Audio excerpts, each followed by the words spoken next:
I want to welcome you to this session on optimizing chronic wound management outcomes through biofilm-based wound management, an expert panel discussion. And I'm going to emphasize the word panel discussion. My name's Greg Schultz, and I'm a professor at the University of Florida and director of the Institute for Wound Research. It's a tremendous honor and pleasure to share this panel with two very experienced clinicians, Dr. Jonathan Brantley, who is the Chief of Podiatric Medicine and Surgery at the McGuire Veterans Affairs Medical Center in Richmond, Virginia, and Dr. Ryan Fitzgerald, who's a foot and ankle surgeon at the Village Podiatric Centers in Atlanta, Georgia. Let me begin by saying that this is an educational session, CME accredited, and it is supported by an educational grant from Organogenesis.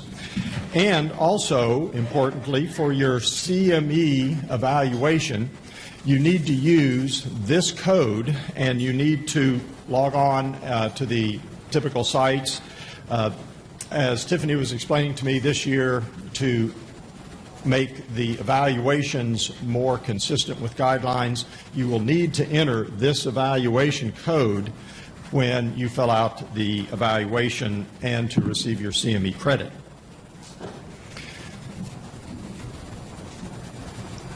The way we're going to structure this panel session today is I'm a biochemist, and so I'm going to give some of the basic background of the microbiology and the impacts of bacterial biofilms on wound beds and chronic wound beds. Then Dr. Brantley and Dr. Fitzgerald will follow with case examples using from their patients, using examples of how they try to implement the biofilm-based wound management concepts. So let's just start with the most basic questions. What is a biofilm, and how common are they, and why do they potentially really impact wound healing? Well, we now know, after about a decade of work in chronic wounds, that almost every chronic wound, when they've been present for 4 or 5 weeks, is going to have a component of bacterial biofilms. In fact, the most recent data published by Matt Malone, my great colleague in Australia, looking through a meta-analysis, indicates that about at least 80% of the reports in the literature from chronic wounds have data that show consistent and correct interpretations of images and histology slides to be consistent with the presence of a biofilm. And in the middle panel, you can see what a biofilm looks like typically using scanning electron microscopy. And what you can see is a very dense, compact mass of bacteria surrounded by a lot of exopolymeric matrix. Now remember, this is scanning electron microscopy, so this is just the surface of the wound bed.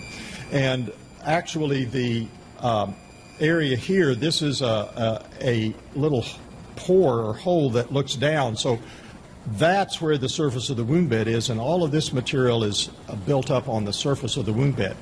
But another important point for us to understand and appreciate is that although this is revealing biofilm on the surface, it turns out that using cross-sections, histological samples through chronic wounds, as Garth James and Randy Walcott pointed out, that biofilms are not just on the surface of wound beds. In fact, a significant amount, as I'll show you in additional data, indicates that bacterial biofilms are under the surface of the wound bed as well as on top of it. And this has important implications for you as clinicians when we do biofilm debridement, not just to assume that when you wipe the surface of a wound that you've removed a major component of the biofilm. In addition, biofilms are not uniform. They form irregular structures. Again, I'll show you more data on this in subsequent slides. And another important point for us to appreciate from a biochemical standpoint, not to give you indigestion this early in the morning with biochemistry, but the bottom line is that the exopolymeric matrix that bacteria create and generate contains not only unique polysaccharides, but it also contains a significant amount of free bacterial DNA. About 20% of most of exopolymeric matrix is free bacterial DNA. Now, why is that important? Well, it turns out one of our evolutionary responses to the problems of bacterial biofilms is we have evolved the ability to recognize through our innate immune system a significant amount of the unique DNA sequences within bacteria. And so these free bacterial DNA deposits actually are very rapidly inflammatory for our immune system. So again, not only are the polysaccharides and the bacterial components inflammatory, but also components of the free bacterial DNA. In addition, almost none of the bacterial biofilms that are in chronic skin wounds are monospecies. In fact, they're almost all polymicrobial infections. And Thomas Bjornholt over at Copenhagen University created a beautiful example of how different bacteria species will form these very intimate, closely associated domains of bacteria in biofilms. And so each of these different colors represents a different bacterial species looking down from the top or from the side. And again, you can see that they tend to form clusters of their own bacteria, but they're totally adjacent to the bacteria that are in from other species. And this creates bystander effects. So one of the sum of all fears for bacterial polymicrobial biofilms is we may have an island, for example, of a MRSA growing here, and because of the tight association, the proteins that many of the genetically resistant bacteria secrete will have bystander effects and will actually protect sensitive bacteria that are in biofilms adjacent to them. So there's this interaction that can make a small percentage of the bacteria that are genetically resistant actually providing additional tolerance to bacteria, to biofilms. And of course, they form different layers within the polymicrobial biofilms depending upon what their tolerance or their preference for oxygen is. And again, Steve Percival has just published this excellent review in Journal of Wound Care on the biofilm presence and where it's located in different wounds. And what I want to emphasize here again in this diagram is clearly we know biofilms can be present on the surface of the wound bed. I showed you scanning EMs of that. They can also be present located much deeper, sometimes even up to a millimeter deep in wound beds. But also this external portion of the chronic wound, the wound dressing as well as wound slough and just wound fluid, all can contain components of the biofilm. So it's important to understand that if we're taking great care to kill or remove the bacteria on the surface or in the wound bed, we also have to appreciate this other reservoir of bacteria and biofilms that can occur. And especially important for us today is understanding that we do not want the wound dressing to act as a reservoir for bacterial biofilms. Another important issue for us to understand from a molecular standpoint is we say biofilms are bad. Well, why? What are they doing? How do they impair healing? And it turns out that the biofilms, both for our innate immune system as well as our adaptive immune system, are incredibly inflammatory. And so they stimulate this inflammation, and that causes increased amounts of proteases and reactive oxygen that are released by the inflammatory cells, especially the neutrophils that are brought into the wound bed. Now, normally those proteases and reactive oxygen species do good things. They can engulf and kill bacteria. The proteases can help slough off some necrotic tissue. But when they get elevated at hundreds of times the concentrations that we see in an acute healing wound, they can begin to have off-target effects, and they will degrade the proteins that are essential for healing. And just as a cartoon example of this, Bill Costerton, who coined the term biofilm, showed that when there is a open wound, or in this case perhaps an orthopedic implant or a dental implant or a cardiac valve replacement, the planktonic bacteria, the white ovals there, are usually managed well by our immune systems, both our antibodies, the little yellow Ys, or our neutrophils and macrophages, our phagocytic cells, usually do a very good job at dealing with those planktonic bacteria that are contaminating the wound. But if these planktonic bacteria attach to a surface, get to a high enough density, a quorum, then the quorum sensing molecules that they secrete will be detected by the receptors on other bacteria for the quorum molecules, and that will change dramatically the pattern of gene expression in those bacteria. And they shift from taking almost all of their energy to proliferating, and they use a major amount of that energy to start synthesizing and secreting these exopolymeric matrix components. And those EPO exopolymeric matrix components act as the anchor, the cement that attaches tightly these biofilm communities onto the surfaces. Now that creates a big problem. First of all, our antibodies have difficulty penetrating that matrix to the bottom to be able to activate our complement systems. But secondarily, our neutrophils have a great difficulty in engulfing and killing these large detached colonies. But nevertheless, those colonies still activate the reactive oxygen species, the so-called oxidative burst within particularly the neutrophils. So they go ahead and secrete their reactive oxygen and their proteases. But because of the difficulty in killing and engulfing the biofilm, those proteases begin to accumulate at really high levels, and those are the direct effectors that destroy the proteins that are essential for healing, like growth factors, their receptors, and the extracellular matrix proteins. Now, just to show you one data slide that we're not just making up hypotheses, it turns out that if we measure the level of active proteases in fluids from chronic wounds or from acute wounds, it turns out that on average there's about a microgram per mil of active proteases, especially the matrix metalloproteases or neutrophil elastase, in acute healing wounds. In contrast, when we look at the level of proteases in a variety of chronic wounds, and it doesn't matter whether it's venous, pressure, arterial, diabetic, whatever, they all eventually develop, when they're chronic, these high levels of proteases. On average, they're about 50 times higher, but in some patients, they're over 200 times higher than the level of proteases that we see in an acute healing wound. And so what this does then is it changes the beneficial effects of these proteases in acute wounds into these detrimental effects.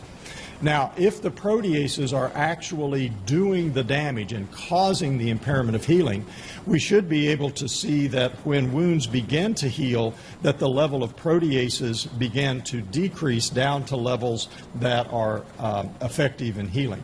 And so you can see that in patients, in these venous leg ulcer patients from Mike Stacey's group in Australia, that as the levels of the proteases drop, the wounds begin to heal.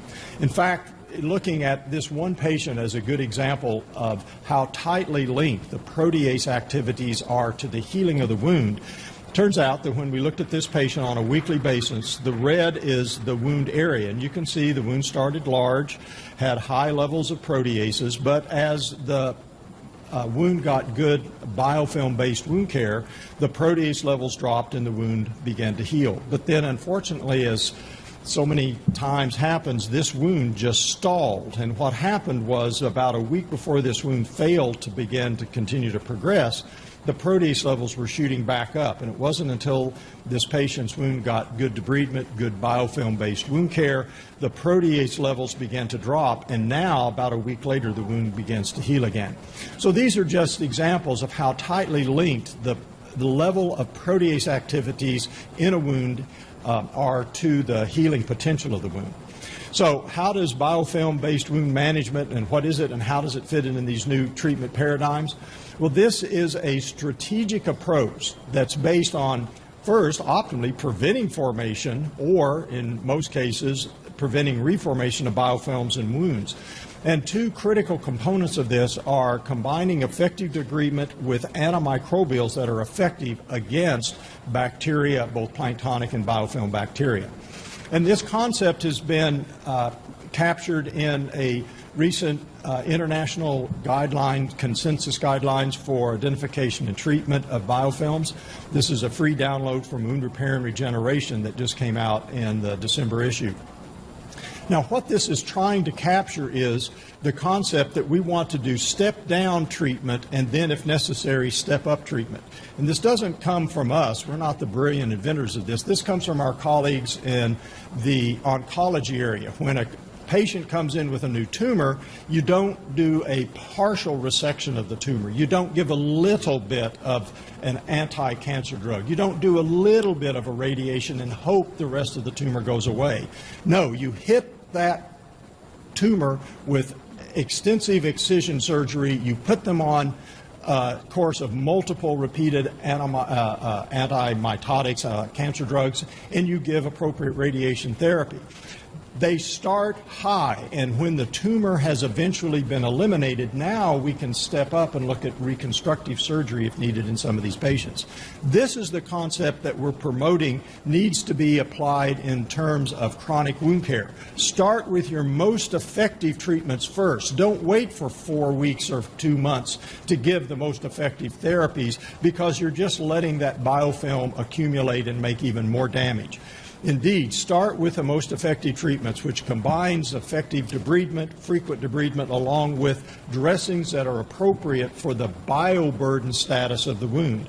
As the wound bioburden, including planktonic and biofilms, decrease, the proteases will decrease, the inflammation will decrease. Now the wound will move into that healing phase. And in many patients, they may be adequately able to heal the wound without using additional advanced therapies. But in those patients who have other comorbidities, age, some diabetes, some other impairments of healing, you may need to step up to the advanced treatments that now will work really well because you've prepared the wound bed well enough so that the proteases are low enough that many of our advanced protein-based treatments will survive well. So how does that fit in then to one of the main things we want to talk about today, into a cross-linked collagen dressing containing PHMB as an antimicrobial? And in the Purified AM, what we have are 2 layers of collagen that also have a PHMB, polyhexamethylene biguanide, as I'll show you, is a very effective cationic antimicrobial. And this provides both the matrix for encouraging the ingrowth of new capillaries and fibroblasts, but also provides an effective bacterial barrier through the effective action of PHMB. So what is it? Basically, this is a chemical treated, an extracted porcine tissue. It removes all of the cells and non-collagen based materials, for example, DNA, lipids, glycosaminoglycans. What it does is to remove materials that could cause an inflammatory response, and of course it inactivates all of endogenous viruses and bacteria. But an important component of this collagen-based dressing is that it retains the native structure of collagen. It's not denatured into gelatin. It's basically functionally intact triple helical collagen. And this is important for both strength as well as functioning, because our fibroblasts, vascular endothelial cells, epithelial cells recognize that intact collagen with what are called integrin receptors, and that's what they sense to be able to move across that material in the most effective way. In addition, just to really quickly say, collagen is the structural protein. It is formed by 3 collagen peptides that associate in a triple helix into a triple helical right-handed stranded triple helix, which is all the biochemistry you probably ever want to hear at 8 o'clock in the morning. But basically, this is the type 1 collagen. It's found in all tissues, and it really provides an excellent matrix that is conductive for migration of cells. Now, it's important to retain this native structure, again, through the recognition of the integrin receptor. And the other important point is that because this is intact collagen, it can act as a pseudo-substrate for all of the different types of matrix metalloproteases, both the true collagenases, the gelatinases, and the matrolysins. Collagen that is denatured will not inhibit the true collagenases. So biochemical conclusion from this is that these native biomaterials are capable of inhibiting broadly all of the major classes of proteases that we know are elevated and cause damage in the wounds.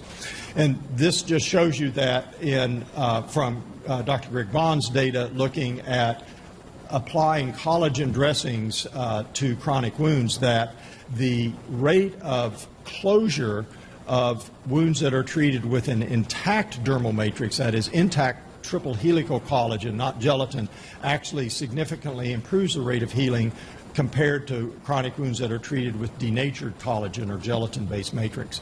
And then finally, very quickly, what is polyhexamethylene biguanide? It is a polycationic surfactant. That's biochemistry speak for this is a great molecule that kills bacteria essentially by interacting through its positive charges with the negative charges on the phospholipids of the membranes of bacteria. These hydrophobic tails insert into the lipid bilayer of the bacteria, and basically this leads to unstable regions, what biochemists call lipid rafts, and these disrupt the plasma membrane of the bacteria, and it punches holes, it pops holes in them basically. And the other good thing is that it acts rapidly on both gram-positive and gram-negative, and there's never been a report in the literature of bacteria being able to develop a genetic resistance to these types of polycationic microbicides. And again, just the way this works is the positive charge interact with the negative phospholipids. It displaces the positively charged divalent calcium that's stabilizing that membrane. When it displaces the calcium, begins to interact with the phospholipid bilayer. It creates these disruptions, and basically when we look at it with scanning EM, we can actually see little holes that are punched in the membrane, allowing all of the components of the bacteria to elute out. So it is a very effective microbicidal barrier, and based on what FDA allows to be said for these types of materials, it is a bacterial barrier. It also prevents growth of bacteria in the wound dressing. FDA does not allow any statement about what the preservatives in the dressings do to bacteria in wounds. That's a drug claim. This is a medical device. So it has to be, the manufacturers have to be very limited in what they can say. But I can tell you when we use these in our laboratory models, the PHMB can have effects on bacteria in the wound bed. I can say that because we published it. They can't say it because it's against FDA clearance, okay, just to make sure you understand why that happens. It also has very low cytotoxicity. It has broad activity against both gram-positive, gram-negative, as well as both yeast or fungi, and that would be present in wounds. And as Randy Walcott has shown using DNA analysis, about 20% of all chronic wounds have a significant fungal component that is almost never detected by standard clinical microbiology.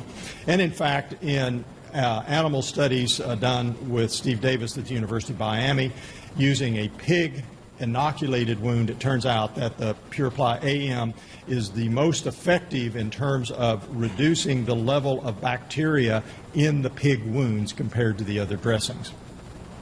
So there are three ways then that the Purified AM fits excellently into a biofilm-based wound management concept. First, the purified native collagen dressing is durable. It's an effective barrier due to the presence of the PHMB, and this is to inhibit formation of biofilms through bacteria penetrating through the dressing, or to address bacteria that are on the wound bed. So with that background, what I'd like to do is ask Dr. Brantley to come up and talk to you about some of his actual patient encounters with the Purified AM dressing. Well, first of all, we've heard an excellent presentation in regards to what is a biofilm, and now we know what actually is an effective biofilm management product. The next thing that we really need to discuss here is what actually is the rationale for having a proactive biofilm-based wound management protocol. So in your protocol, you need to have two basic components. First of which is you must have a sharp or surgical debridement. There has to be some mechanism of removing that extracellular polymeric substance from those particular encased bacteria. The second component that you absolutely have to have is a broad spectrum antimicrobial application. Theoretically, you would like it to be almost simultaneous as you are doing your debridement.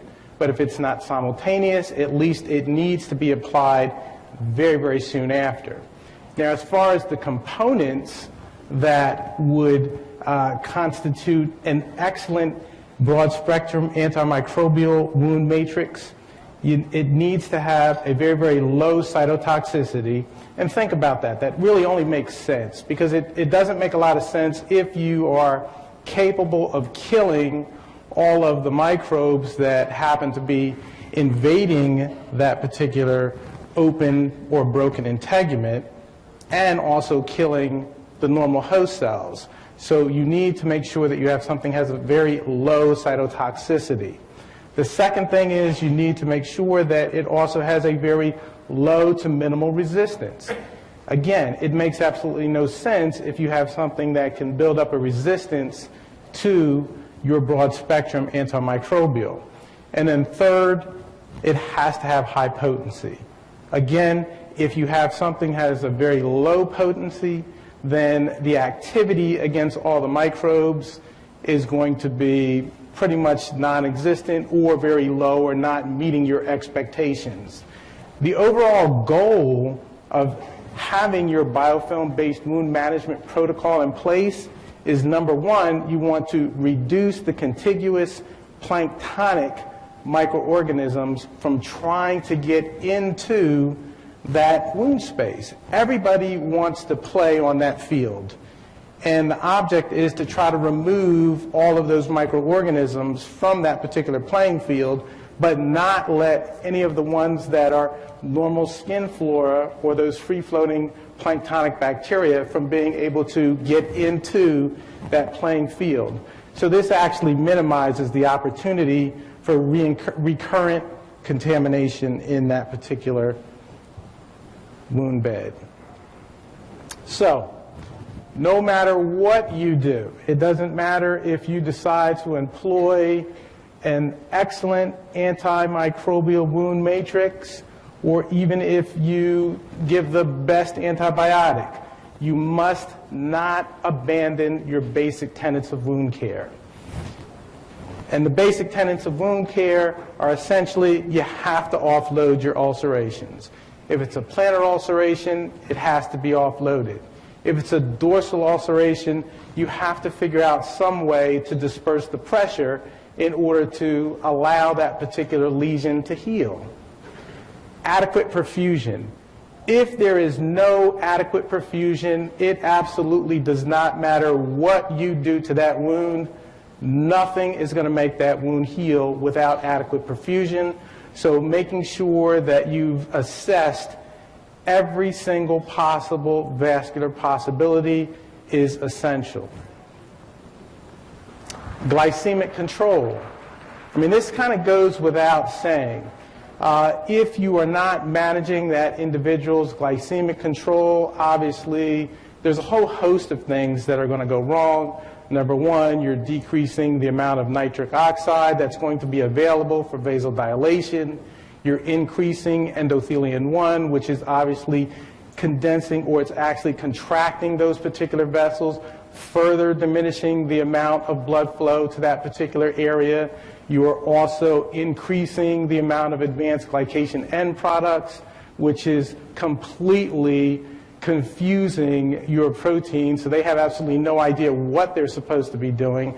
And last, and definitely not least, what about all of these reactive oxygen species that you're beginning to produce as a result of this hyperglycemic state?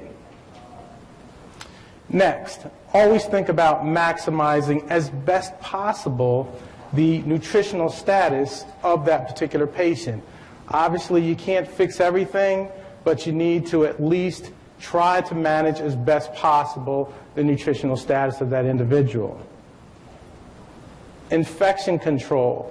I mean, that's another concept that really goes without saying. You need to make sure that any of the soft tissue infections are being controlled. And don't forget the osseous infections, osteomyelitis that may be occurring that you're not identifying or not trying to manage. And then you have moist wound environment management.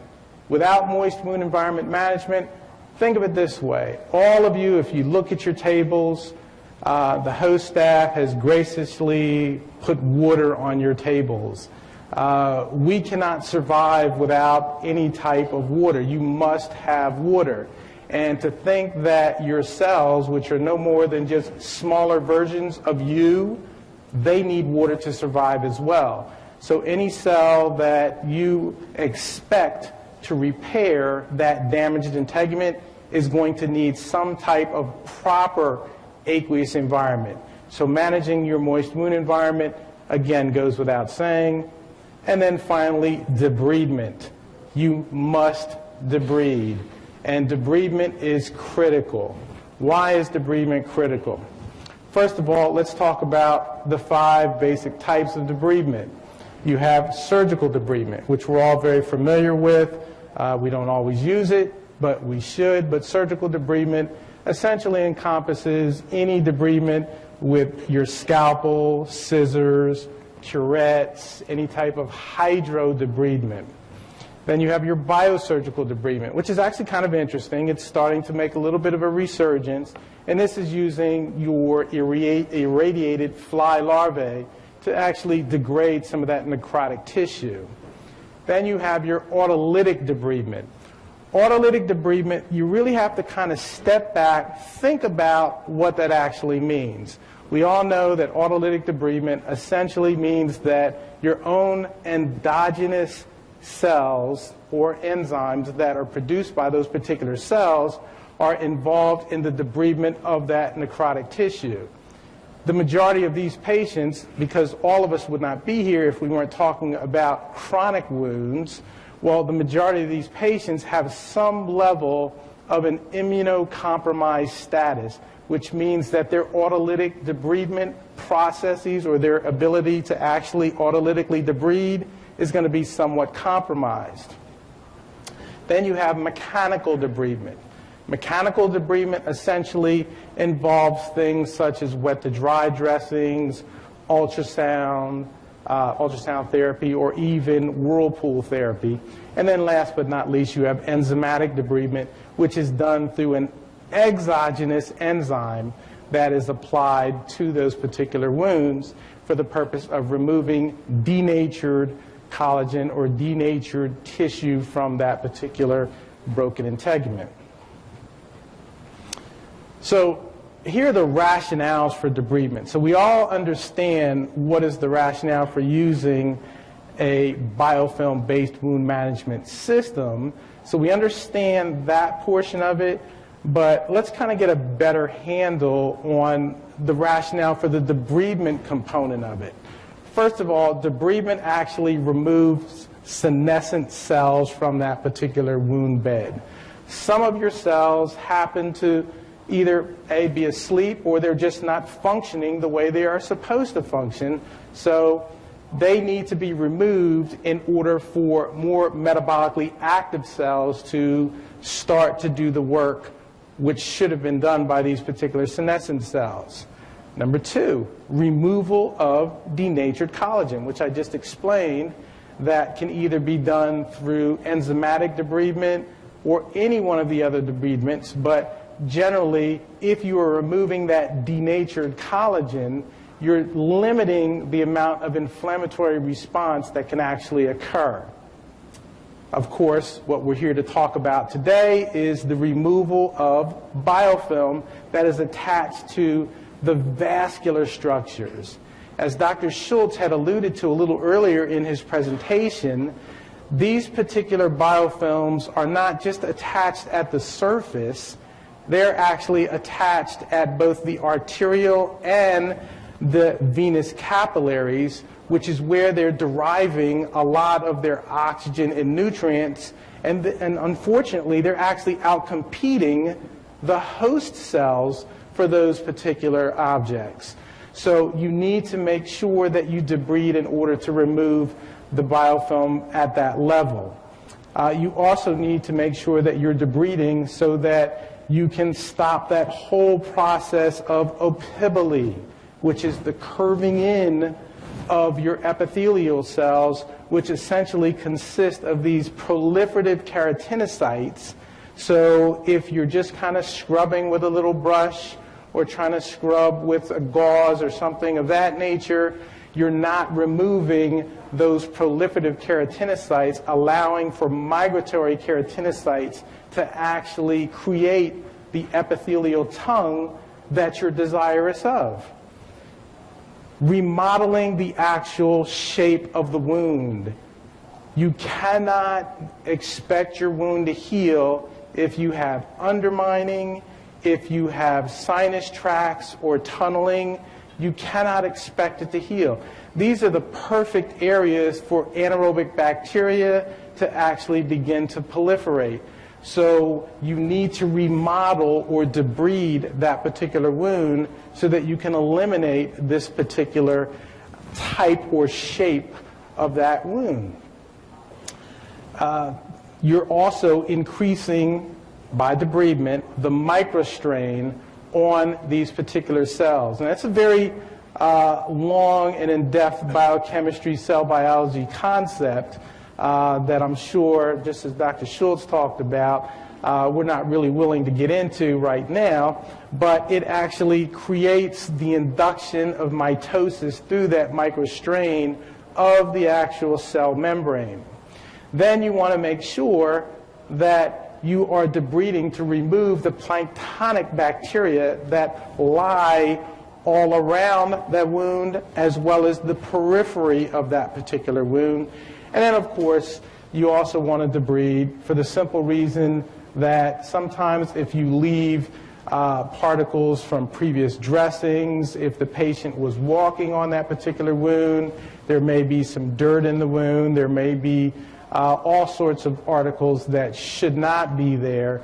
They also need to be removed. Good morning. So what does it all mean, right? We've had really excellent explanation of the biochemistry of biofilm. And Dr. Brantley's given a great talk about how we think about debridement and sort of how we engage that in our process. But what does it mean to us on Monday, when you go back to your clinics and you see your chronic wound patients? What are you going to do differently because you were here today? Because that's what matters. How you treat your patients differently on Monday. And so one of the things we have to agree upon is the idea that we need a new paradigm. It is not enough now for us to just offload, be well perfused, and not infected. When I was coming through podiatry school for lower extremity wounds, that was the thing. You had, if you offloaded, well perfused, and it wasn't infected, wounds would heal. And certainly some did. But a lot did not. And we didn't have a good sense of why that was. And as our capacity to understand biofilm has evolved, we're starting to see that the role biofilm plays. So when you go to your clinic on Monday, when you're seeing those patients, your 8:30 patient, you're thinking, okay, what am I going to be thinking about in terms of biofilm? What are your options? What can you do? What is the new paradigm? And what do you have available to you?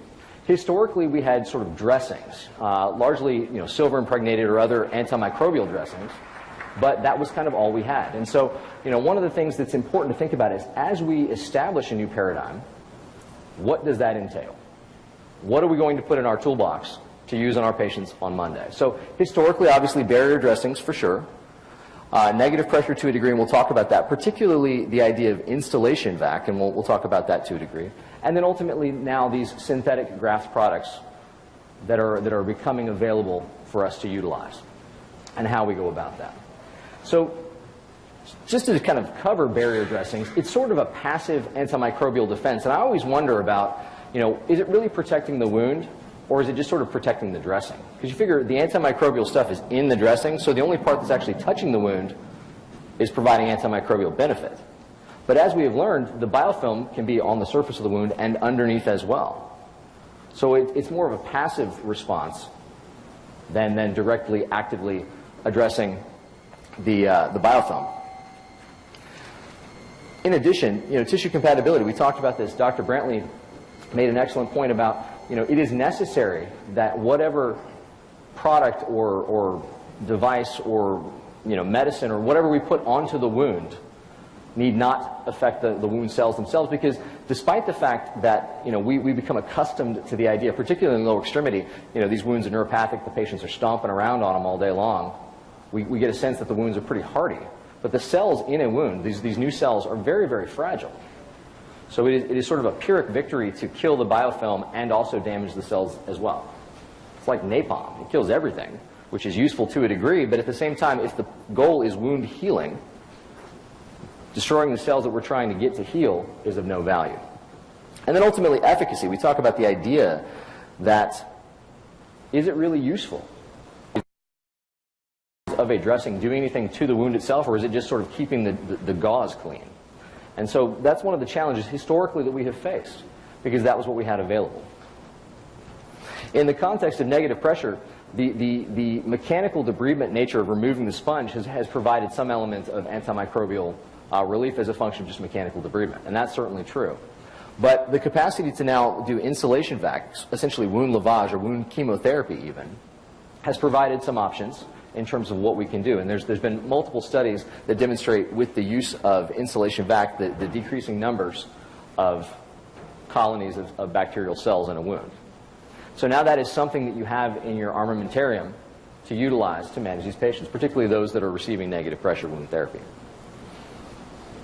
The nature of what you instill matters to a degree, and there's a variety of literature that's evolving on that, either from saline and ultimately PHMB. It's early in the morning, so I won't make you say it out loud, but try saying polyhexamethylene biguanide a few times. After a couple of cups of coffee, you get a little jittery. It's hard to do. But certainly the capacity to instill something that's going to positively affect the wound by suppressing the capacity for bacterial regrowth is key. Now, something else that's really, really important, and Dr. Brantley touched on it a little bit as well, Dr. Schultz, it is your good debridement that is going to remove the biofilm. Nothing that you're putting onto the wound is killing the biofilm. And it's really important to understand that going into it. The debridement, the things that you're doing to clean the wound up gets a good, healthy wound. Anything you put onto the wound or near the wound or instill with the vac, all of that is to suppress regrowth. So it is necessary and vital indeed that you have some sort of strong mechanical debridement to remove it, because debridement is very effective in the management of biofilm. The challenge becomes that the biofilm reoccurs in the absence of something that suppresses its regrowth. And what's really startling is how quickly it does reoccur, within about 24 to 48 hours. So you think about your patients that you see. How regularly do you see them? You see them every day? Maybe once a week if they're lucky, maybe twice a week depending on how busy your clinic is. So if you are doing nothing to address the idea of biofilm in these wounds, they get about 24 to 48 hours of biofilm-free sort of healing time before the biofilm is going to come back. That's why we have to change our paradigm, to put something with the patient that's going to last, to bridge the gap between visits. Into that space, we start thinking about advanced tissue products, something that has a collagen matrix, and Dr. Schultz gave an excellent description as to why collagen, so particularly why intact collagen, the nature of suppressing MMPs and addressing proteases with some sort of antimicrobial element. Historically, silver, copper, PHMB as well. And they're all comers. We can talk about that. Obviously, this particular talk is talking about collagen with PHMB. And we have had really excellent descriptions of why that works, why it addresses the idea of wound chronicity. Because the two things that are going to make a chronic wound, or persist in terms of a chronic wound, is going to be that persistence of inflammation, which is going to be driven largely by the presence of biofilm, because it's irritating.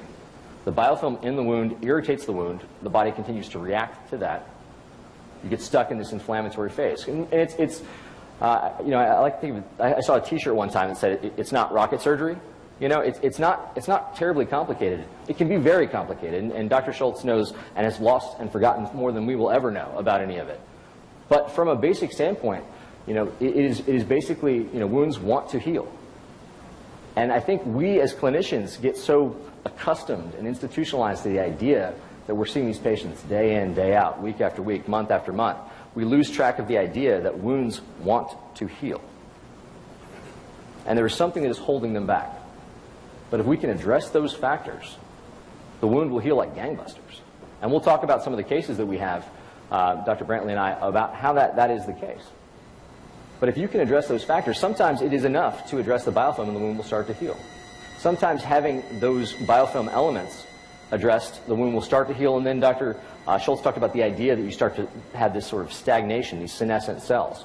And when you have senescent cells, that's when you have to transition to a sort of a cell-stimulating device or product. And that's when we start talking about transitioning to living cell therapy. Because commonly the question becomes, when do you do that and why do you do that?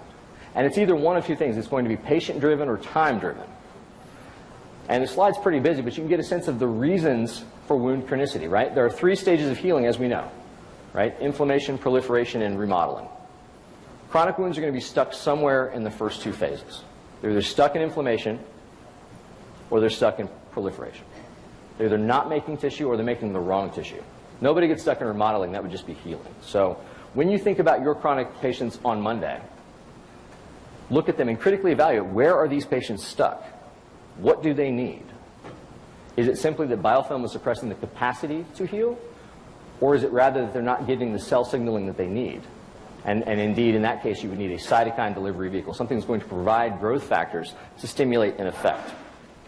Think about patients who develop hypertrophic granulation tissue, right?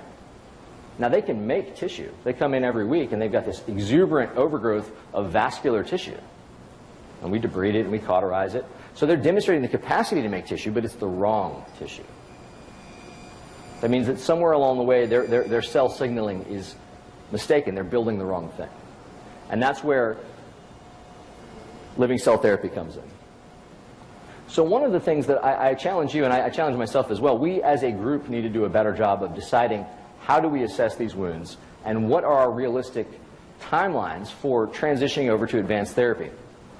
Several years ago, there was a consensus paper that came out about the management of diabetic foot. And in the paper, they actually wrote, it's physically in there, the goal of wound healing is expeditious wound healing, which seems a bit redundant, frankly. And kind of ridiculous when you think about, you know, the smart folks that were there writing the paper. It seemed a bit sort of asinine, frankly, to have to put that in the paper to say, of course our goal is wound healing. But I think they put it in there for a very specific purpose to remind us that that is indeed the goal. It's not just wound care. We're not just managing these patients until, you know, the end of time. We want them to get better and go away. And we have to find a way to do that. So one of the ways that we do that is the use of advanced therapies, and we have to think about when we do that. So there have been a couple of papers that come out describing the sort of timelines, and certainly we've all covered this, and it's not new information, but it's important for us to hold ourselves accountable to that. Realistically, in your clinics, are you doing measurements? Are you making, you know, area measurements? Are you comparing them to the previous measurements? You know, you read clinic notes and you hear like the wound is doing better, whatever that means, right? Or the wound is smaller today. Well, is smaller necessarily better? If the, you know, it could be longer and narrower, and so, you know, the measurements might change, but if the area is not different, certainly the literature suggests for VLUs, DFUs, and pressure ulcers that the percent area over time is what's going to be prognostic. And I think you have to hold yourselves accountable to that. I have to hold myself accountable to that. We have to decide that we're going to do a better job of managing these wounds. Because if we do this, if we pay attention to these numbers and we see that something is not happening the way it needs to be, then we need to move on to something else, move on to advanced therapies. So there are multiple clinical benefits, and again, it becomes kind of easy to idea, but it's important for us to think about. Certainly, progression to advanced therapies allows wounds to heal faster. Wounds that heal faster, they have fewer comorbidities. Patients are less sick. They have less hospitalizations. There's less requirement for ER visits. There's less surgery that needs to be done. So getting better faster is better for everybody. And that's what we should be doing for our patients. We want them to get better. And the wound wants to heal. We just have to find a way to do that. There is something standing in the way of that wound healing, be it biofilm, MMP activity, vascularity. I mean, there's any number of things that could be an impediment. But it's our goal, our responsibility as clinicians to find that, address it, and then the wounds will heal. Now, for those wounds that have been addressed, they're well debrided, as Dr. Brantley described. They're adequately vascularized, they're adequately offloaded, and they are yet to heal, even in the presence of management of biofilm. That's when we start talking about living cells. And the idea of being fibroblasts, keratinocytes, stem cells, particularly now, and some products even PDGF, things that are going to be cell signaling markers. And a good way to think of these products, these graft products, is that they are sort of misnamed as grafts. I think we do ourselves a disservice because we don't understand it very well, and the patients certainly don't understand it. They think about skin grafts. So they think about a graft taking, and is the graft going to take? They don't understand why you need multiple applications. There's this whole nuance of it. But I think if we take a step back, and if you think about these products as growth factor factories, right? That's what they're doing. We're putting them down on the wound, and they're creating growth factors. These living cells are going to create cytokines. Those cytokines are going to send a signal and figure out what signal is necessary to progress the wound on. So think of it differently than I'm putting a graft on this patient, or I'm putting something like that. I'm putting a growth factor factory into this wound to create growth factors to stimulate the wound to progress on. And that's what we do with these stem cells. Now, the variety of products on the market these days, and it's become increasingly vogue, placental things and amniotic things, but certainly the basic concept is that it is a growth factor factory. Now, the addition of collagen has all the benefits that collagen and Dr. Schultz described. So it's sort of the superficial substrate and a scaffold and also a growth factor factory. It is necessary to maintain these proteases, and that's again, we talked about, and we had an excellent discussion about the importance of native collagen, the structure, the helical structure, why that is more effective in binding MMPs and proteases. And certainly in the context of wounds, you can see that. When you have these products in the wounds will heal, and we'll see that in our cases today. It is also necessary, in addition to the placement of the collagen, to have this sense of reduction of the biofilm and bioburden. And again, it is Dr. Brantley's good debridement that removes the biofilm. Anything else you put on the wound, Purify, for example, Purify AM, is not killing the biofilm. The biofilm is gone when Dr. Brantley debrides it. What the Purify does is it keeps it from coming back before the patient comes back for the next visit. It suppresses the reformation of biofilm, and that's important to understand. And then ultimately, you can utilize the rate of collagen resorption as well. As you utilize these products and these grafts, you can get a sense of how quickly they are sort of dissolving in the wound. And that gives you a sense of what's there.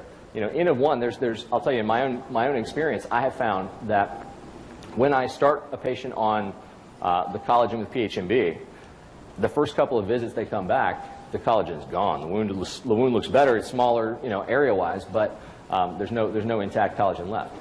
As that progresses, the wound will be, smaller and smaller still, but there'll be more and more graft left over in the wound. And so, in my head, and again, N of 1, it makes sense that if I am binding MMPs and they are being sort of addressed and taken away, then there should be more and more collagen left over because there's less and less there to destroy the collagen. And that's kind of the sense of that's what this is about, the idea of rate of resorption. So other benefits in terms of the use of advanced modalities, the idea of faster outcomes. Faster outcomes involve ultimately lower cost. The faster you can get a wound to heal, the overall decrease in cost of healing there is. And there are numerous health economic studies out there that demonstrate even if you're spending more on the front end, it's an investment in terms of overall cost savings. So that's important to get a sense of it. And then ultimately increase patient satisfaction. I have a patient in Georgia, and she was treated by another physician for a very long time. She has a Charcot, and she has a plantar wound, plantar lateral wound, which is, if you know anything about Charcot, that's a really hard one to do. The plantar lateral is really hard to get healed. She needs to have surgery, but she lives alone and can't agree to the recovery period. So we've been kind of one step forward, one step back. And so I started managing her with this and some other things, and she's starting to get better. She actually said, I saw her in the office yesterday before I flew up here. She said for the first time, she said it to my assistant, or my MA, but for the first time in a while, she believed that she might actually heal. She had given up. She had become institutionalized. She had decided that this was her lot in life. She wasn't happy about it, but there wasn't anything to be done in her eye. So patient satisfaction is important. You have to get the patient to believe. But to do that, you have to believe. You have to sell that idea. And that's our role as clinicians. We have to remind them that the wound wants to heal, and we can find a way to make that happen. Because we have the tools at our disposal. So when you are in your clinics on Monday, and you're seeing that first patient of the day with this chronic wound that's been there for 6 months, think about it. What are you going to do differently on Monday to make that better? So when do we move to advanced therapies? Certainly, anytime we find that the wound is stalling per those things that we talked about, 40% in VLUs, 50% at DFUs at the 4-week mark, and et cetera. When we have done an appropriate initial care, and it's important to understand that these products, these devices, are not in lieu of standard of care. Right? You are going to continue standard of care, but it's in addition. Now you're also doing these products or devices. So it's necessary to maintain wound bed preparation. You continue to do all the things that Dr. Brantley was talking about. Now you add the idea of, I need a cell signaling marker graft, and I'm going to put that in. I'm going to put a growth factor factory into the wound to make it heal. So certainly, we've all seen this happen, and this is, I think, one of the things we do ourselves a disservice. If the wound is not maximized uniformly in any other capacity, then no matter what else you're going to do, it's not going to get better. So we have a tendency to I think, maybe hit the button a little too soon on some products, and certainly some scenarios. In that situation, the wound, when it does not heal, we think, well, that's a failure of the product, it's a failure of the patient. So it's important, and we put it in here largely just to remember that we have to do all this conservative care. We have to make sure we're continuing to do all the necessary things that Dr. Brantley talked about. You have to have appropriate inflow, arterial supply. In the absence of circulation, nothing will heal. Right? So if you can't fix that, that's the end of it. So that's one. Offloading, meaningful offloading. Certainly for lower extremity wounds, necessary for sacral wounds in the context of pressure sores, offloading is necessary. Nothing is going to happen in the absence of offloading. Effective debridement, as Dr. Brantley talked about. And now, the management of bioburden. So when we think about what is bioburden-based wound management, it's basically everything you were doing before, but also now considering, hey, there's probably biofilm in this wound. The literature suggests that up to 90% of chronic wounds have biofilm. So 9 times out of 10, certainly more likely than not. So if you're seeing that patient on Monday morning, and you're not thinking, what am I doing about biofilm? 90% likelihood you're going to miss it. And that wound is going to continue to persist. In terms of VLUs, we've talked about the necessity for arterial supply. The only thing to add to this would be compression. And we all know that. It's very, very basic. But again, did you know that many VLUs, about 17% of VLUs never heal? That's some of the literature on that. It's amazing if you think about that. Think about where we are. We put a man on the moon, and 17% of venous leg ulcers don't heal. It's tremendous. And it's unacceptable.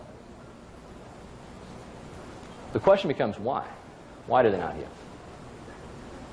I would posit, and again, we are constantly evolving, but I would posit that certainly biofilm plays a role in that. So as you see your VLU patient on Monday, and you're talking compression, and you're, queuing up the multi-layer compression, lymphedema pumps, and all the other things that you would normally do, add into your paradigm, what am I doing to manage biofilm? So we've got some case studies. Dr. Brantley's going to come up and talk about some of these, some of his cases, then I'm going to be back up here, and we'll go from there. All right. Well, if not, somebody will tell me pretty soon. All right, so the first case study that I want to talk to you about, and this really is just more or less a lesson in trying to be a good clinician, doing the right things at the right time, and understanding that you need to have objective diagnostic data and not just the hearsay or the word of the patient or what you see in the chart that does not have anything to follow in terms of the validity of what's going on with your patient.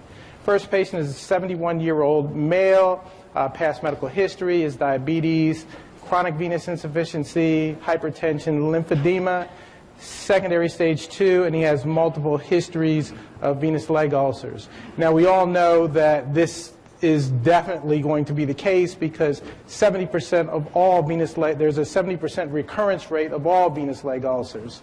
So when I looked at this particular history, I went completely through the chart about 3 different years and saw no objective data to substantiate any of this. So obviously the first thing that I did for diabetes, went talked to the primary care doctor, figured out whether or not this was true. As far as CVI, obviously obtained a venous duplex ultrasound to confirm this. Hypertension, obviously again speaking with the primary care physician. And then last but not least, at our facility, it's very, very easy for us to get what's called lymphoscintigraphy to really confirm that this individual did have lymphedema secondary stage 2. So before I do any debridement, I always make sure that I have non-invasive vascular studies. So of course, did I order non-invasive vascular studies before I debrided this particular patient via sharp debridement? Yes.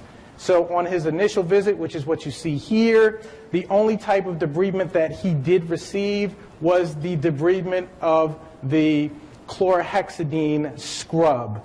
And the only reason that I did that was for the simple reason is that if I sharp debride him, I could be turning a small problem into a much larger problem. Now, there's one thing I want to tell you about the way I practice in terms of cleansing these wounds. I don't know where everybody lives here, but I know Dr. Fitzgerald as well as Dr. Schultz. Essentially, we live in climates that are extremely hot. So if you come in and you see a patient that is wrapped for whatever reason and for however long that particular patient is wrapped, you can safely assume the limb is at least contaminated. So it is dirty. So for you to just wash the ulcer itself without washing the entire limb, to me seems a little bit ludicrous because the whole entire limb is dirty underneath the dressing.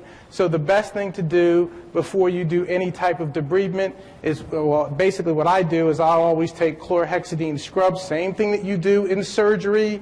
When you're making an acute wound, you don't just scrub the area that you plan on doing surgery, you do the entire limb. So I just adopted the practice of, well, if I do that for an acute wound that I'm just getting ready to make and it's a very small area, well, why can't I do it for a chronic wound that's a much larger area that is going to need the exact same antimicrobial coverage? So what we did with him after I saw him for his initial visit, we applied the PHMB impregnated porcine collagen matrix. And then on his second visit, when he came back, all of those tests had already been run, so I at least had some inclination of what I could and could not do with this particular patient. As you can see, there was a significant reduction in the ulcer area, so we reapplied the PHMB, and now that I know that his ABI was greater than a 0.6, then it was appropriate for me, since I've already figured out that he has lymphedema, he's got an excellent, or at least an acceptable blood supply, I can put a compressive dressing on him, which I did. So I put a 4-layered compressive dressing on this particular individual over top of the polyhexylmethylbiguanide impregnated porcine dressing. And we also had this individual sent to interventional radiology. Why did I have him sent to interventional radiology? Well, first of all, he has CVI. So if he has CVI, I'm thinking in the back of my mind, well, hey, you know what? Maybe venous ablation may help this individual. Maybe he has some failure of his perforators. Maybe his greater saphenous or lesser saphenous vein could be ablated. Something could help this so I can get this ulcer to heal much, much faster. And of course, that's exactly what happened. So he did have some congestion in his GSV. So interventional radiology ablated a portion of his GSV along with the same treatment that I just had mentioned earlier. And as you can see, we also added some skin lubricants. And just after that 4th week, you can see he has a tremendous improvement in the appearance of his integument.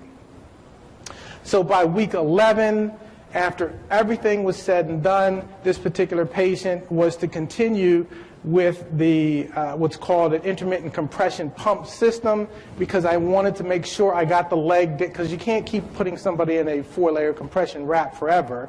So we put him in an intermittent compression pump system in order to get the leg down to a reasonable size, so at that point he could actually be measured for some support stockings that he would be able to wear on a forever basis.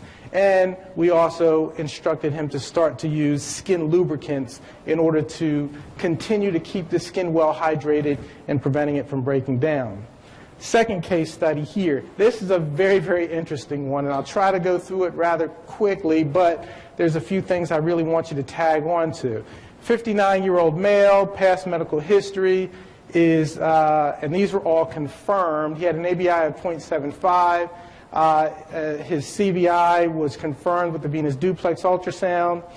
He also did have hypertension. He smokes 1 pack per day.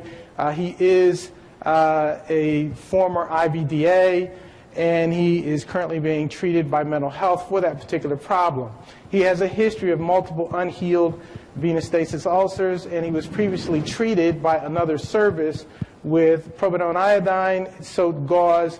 And the rationale behind this, because just like Dr. Fitzgerald said, is you need to gain the trust of the patient. You need buy-in so that they understand that you are here to help them, and you've established a trust between the two of you.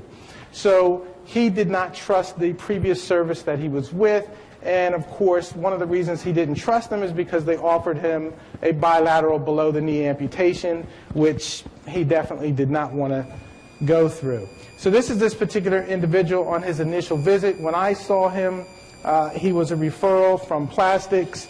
The patient did state he had these ulcerations for approximately 2 years. I've already told you about the treatment that he was previously receiving.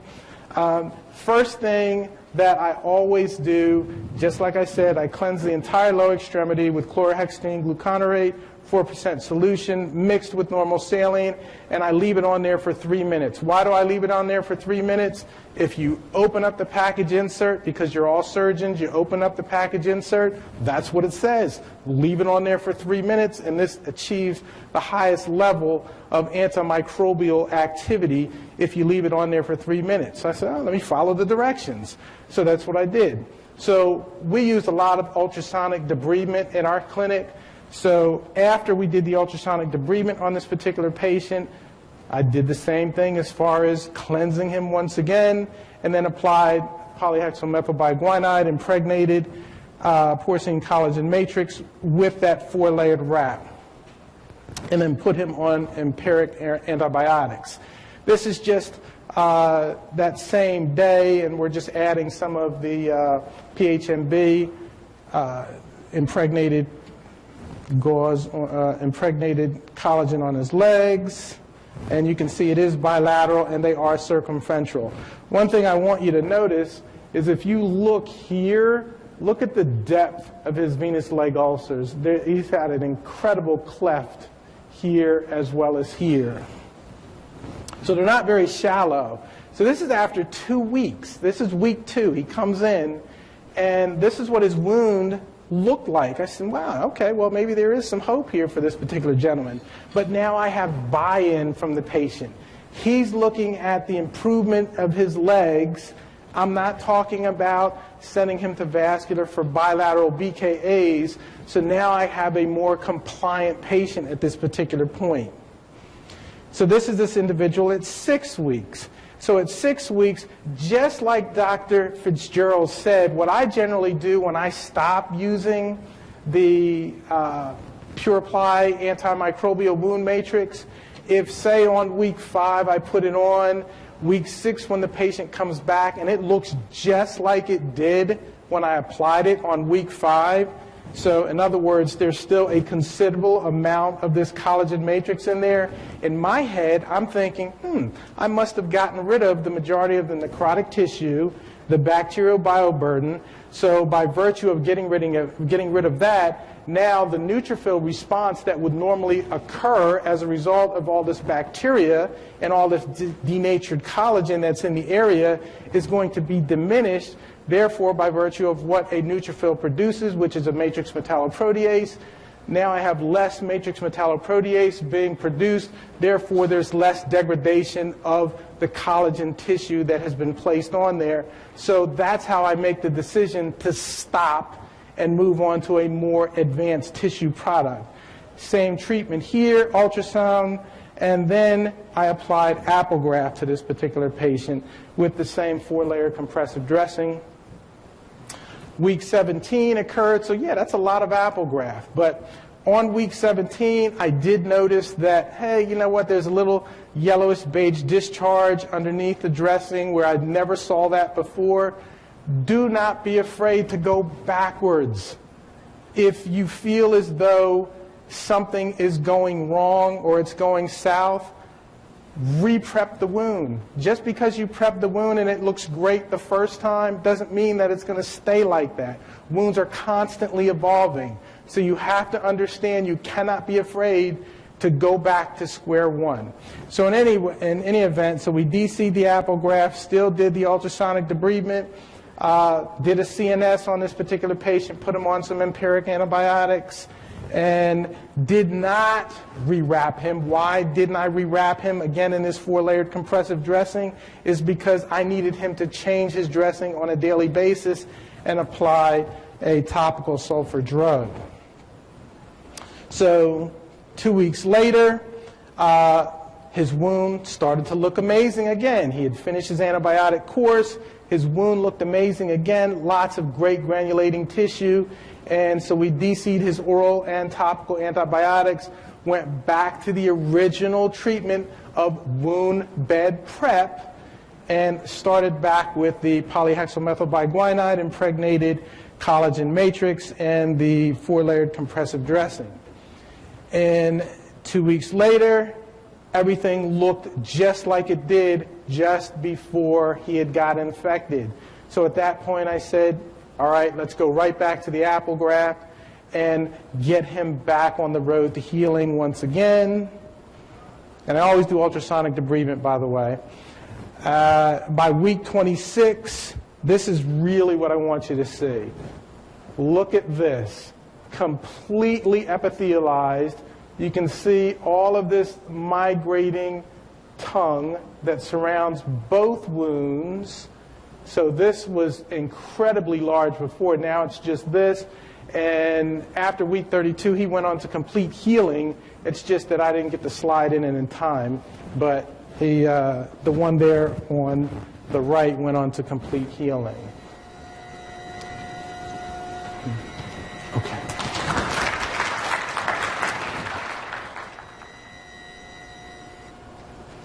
So thank you for attending this session, and the panel will stay up here afterwards if you have some questions. And again, thank you for your attendance.